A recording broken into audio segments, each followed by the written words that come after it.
Been a long time since I've done something like this, but welcome. In an old video on the channel, I made Midorima from Kuroko no Basket in NBA 2K16 almost 5 whole years ago. I sat down in 2K20 to create Teiko Middle School's monstrous center Murasakibara in my career, meaning instead of creating a character with any stats I want, I played the whole campaign and grinded the stats of these characters within the limits of that game.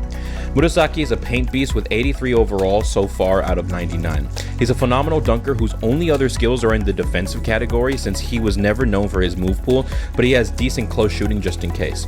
Since his signature move is Thor's hammer, I've been focusing on raising his standing dunk since that's the type of move it is.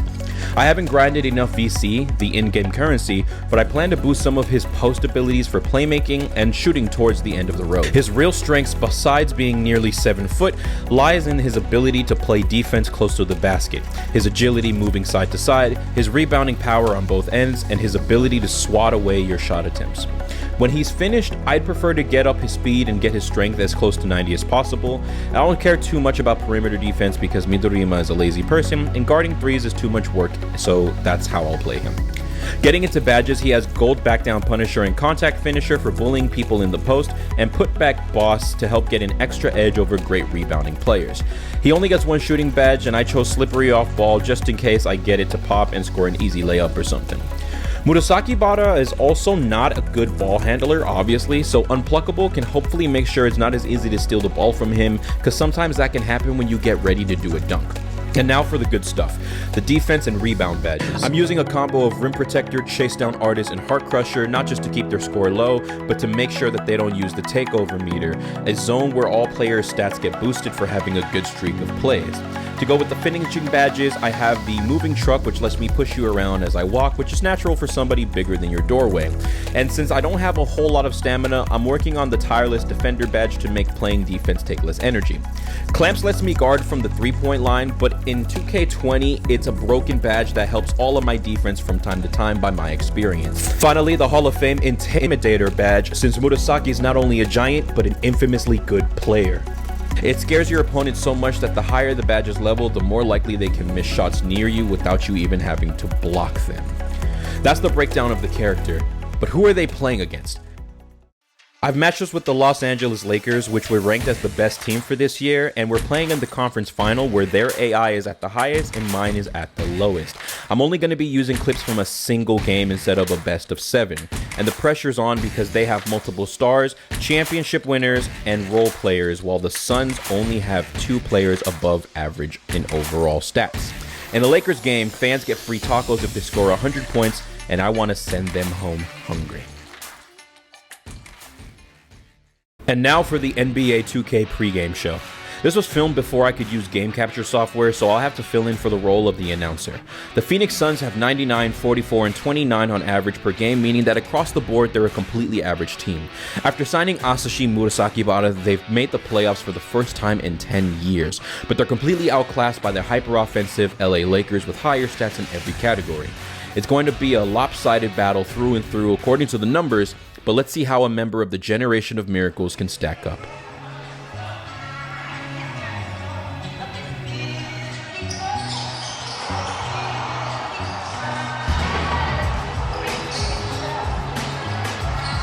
And finally, without further ado, we can get into this matchup between the Los Angeles Lakers and the Phoenix Suns here on the Homeboys channel.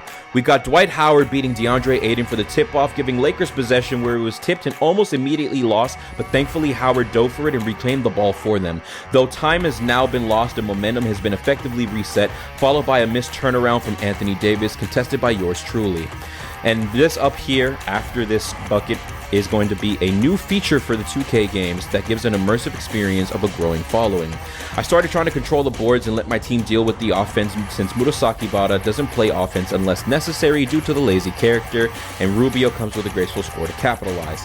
Things looked like we were ramping up the defensive effort with Ayton stopping LeBron mid-air on the return basket attempt and harassing Dwight in the post with my backup, but I got stupidly caught in the air and baited for a foul. Howard, like many at the center position, is not the best of free throws with only 51% this season, 20% lower than the average for even his position. Of course, he misses the first attempt, but if he can score here, he could have a psychological impact on his team, getting them to score before we hit 7 points and dragging them out of a funk.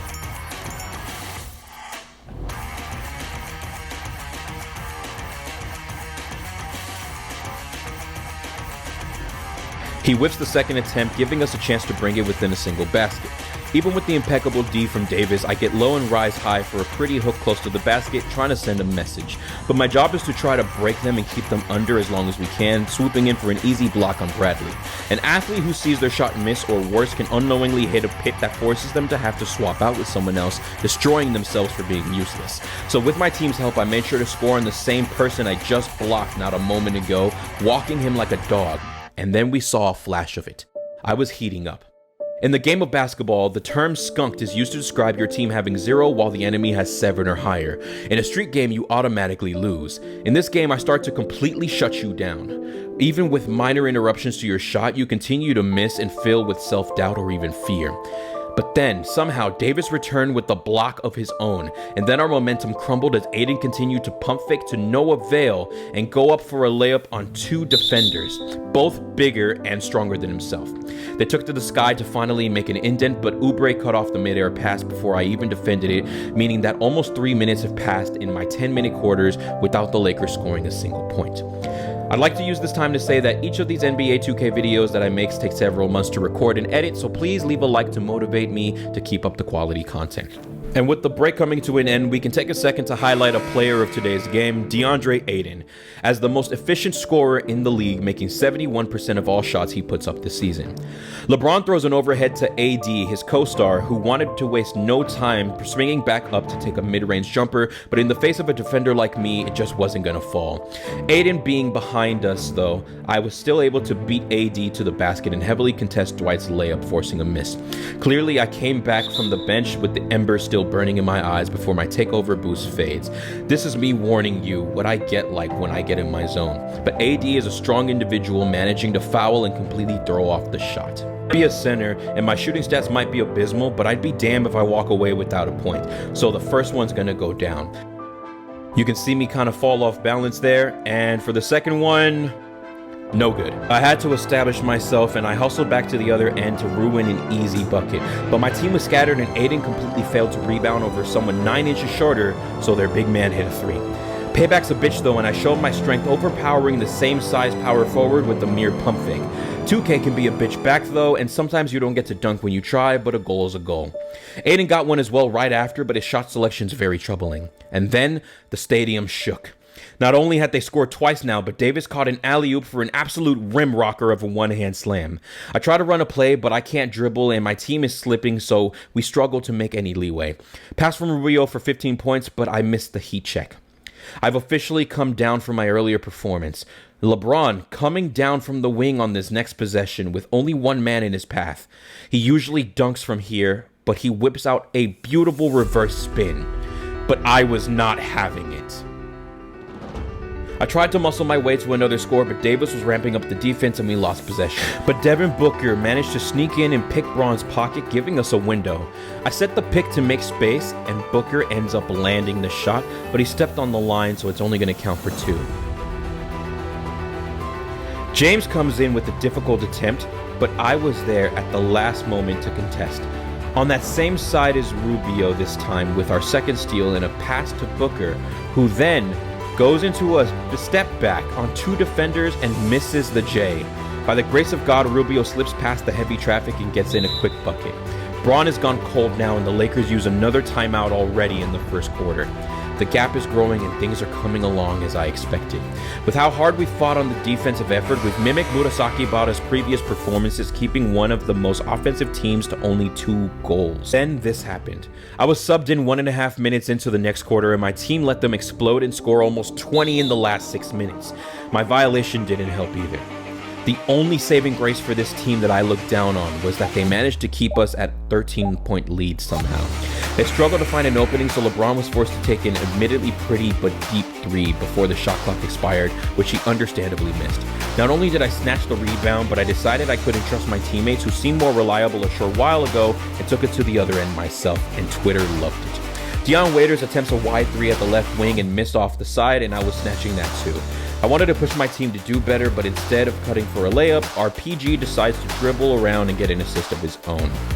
Then Dwight from behind me really set me off. I contested the mid-range shot and came back to contest Dwight after Aiden failed to attempt a rebound again, but even I can only stop so many shots from players of this caliber. From here on, I had a new ambition. My goal was to leave rebounding to someone else and contest every shot within over 240 square feet area to bring their offense to a screeching halt. On this possession, I abandoned Howard, who was outside of his scoring range, to assist with a double on LeBron, positioning myself to run back to my mark if needed. After forcing the kick out, I cut back to the middle to cover 3 potential threats before recognizing the mismatch against James and assisting again. He didn't take the bait passing lane, and I fully contested the fadeaway. My team didn't always do their part and had stupid lapses in the defense, turning their backs on their man. Despite all of my work, the gap was only 2 points wider after Rubio threw a clean pass to Aiden for a perfect mid-range shot. And again with Daniels going off for a clean one-hander. A 20-point lead was in sight, and at nearly halftime, the Lakers barely managed 30. And then they started scoring on us. One caught a screen for a textbook jumper. I pop off my takeover to try and get my standing duck, but Marif Morris, a backup of all people, stopped me in my tracks and rebounded over me. Then LeBron flew over Rubio like he wasn't even there. The scoreboard might show one thing, but the flow of this game was gonna turn tides on me. I wasn't gonna let that happen easily though. Picking up our 3rd steal on James before the half-court line, I came back and swung around the defenders like utter bullshit. I, a near 7-footer, missed a layup with a high finishing stats. Over and over again, they let the Lakers get open, dropping the gap to single digits. Thankfully, I drew this foul on a failed jelly layup with Davis holding me like a prom photo. The first attempt, with takeover still active, I hit the side of the rim and missed that much needed free throw to bring us back to double-digit lead, somehow missing the second as well. I came back to the other end with purpose, stopping the baseline try and moving around more than usual to get Booker another open 3, but he botched that too. Dwight challenged me on the right end this time and I was ready for him, but they were caught sleeping on defense once more, giving them an opportunity from deep. I didn't lose my focus even when my team had though. I somehow failed to push through the foul on my fast break with all of my horsepower, but we drew the foul nevertheless. Taking a foul that hard gives a new meaning to putting your body on the line, as I came to the free throw line thinking the first. And here I am with the second attempt. It was a flop, but this was a flagrant foul, so we kept the ball. And when we needed me most, I was benched again to rest for the third. The momentum I had built for us made all the difference though, because we're going into the second half with an amazing 15-point lead. Of course, we start the new half with a turnover right away on a simple possession, and Oubre fouled LeBron under the no-charge zone, letting them close the gap more. Now, my goal was to not only keep up my pace on interrupting shots, but to get on some sort of a scoring streak to make up for all of my crazy misses and my block shots. And boy, that was one hell of a battle. First, Dwight attacked the baseline again from the left and was packed by Aiden, but if he wasn't going to do it, I was. Kicked out to Bradley with a missed 3, I forced my way in front of Anthony Davis to steal his rebound, and on the next possession, this happened. I didn't get the and one, but that was Howard's second flagrant one foul this game, each the equivalent of a yellow card in other sports, meaning that he was now ejected. With LeBron running point and the bench not phasing me, that only left one troublesome big man for me to worry about. And then I nailed both of my free throws. Dion Waiters attacked down the middle lane, and I wasn't agile enough to give good help defense, but Devin Booker launched himself and got the clean block with Ricky Rubio on the rebound. Everything started to feel smooth from there. Then it started happening. LeBron had 20 feet of space for a three-pointer off the board, and he sank it. DeAndre Ayton looked lost on the help defense for the next possession, letting easy points go on the mismatch. I tried a great spin move, but Davis came down with the block, and another one after I recovered. None of my attempts were falling. I didn't care if I drew fouls. It was pissing me off how hard they were playing and how weak we were responding. And it got really disrespectful when they started taking it back to the air. These next few goals, these pissed me off more than anything else. 3 alley-oops in my fucking face.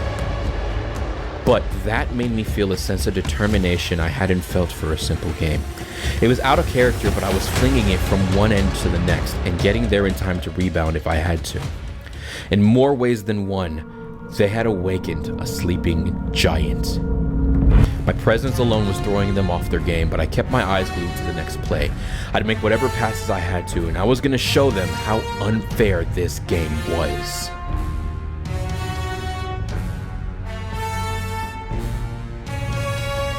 I'd slam it in their face. I'd deny them of crumbs, of easy points.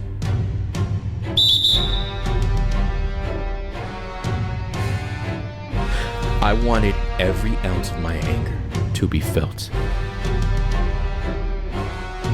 And if I couldn't get off my standing dunk, it didn't matter because I was getting that ball through the net one way or another.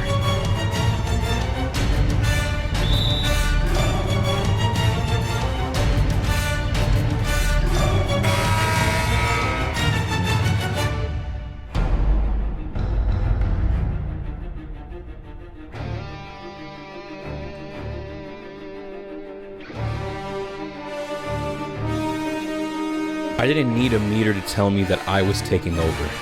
This game was mine. I was in the zone.